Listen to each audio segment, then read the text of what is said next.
Assalamu alaikum. Savkoz paralelde sonun bolu balığımız pişip değer oldu. Hazır şu balıktı. 7. kabine alıp gireriz.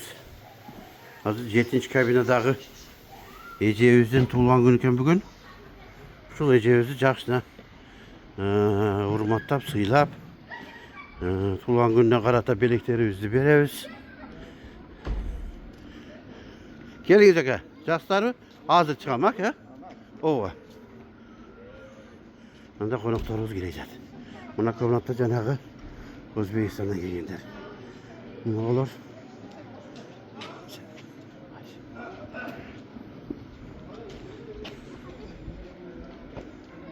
Assalamu alaikum. Aka qanday oturasiz?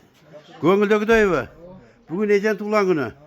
Allohga shukr. Ece qancha yaş? 63'e çıktım. 63 yaş, peygamber yaş. Ece densolunuz için ömrünüz uzun olsun. Şu baldarga baş göz, dua koy insan bolup neverilerden, çevrelerdi görüp, şurada sıyın görüş nasip kılgan olsun. Daim şu baldarını sıyın görüp yürüngüz Ece. Жақсы oturunuzlar, he? Şakıdıraqta öğek günü bir cek kettim eder.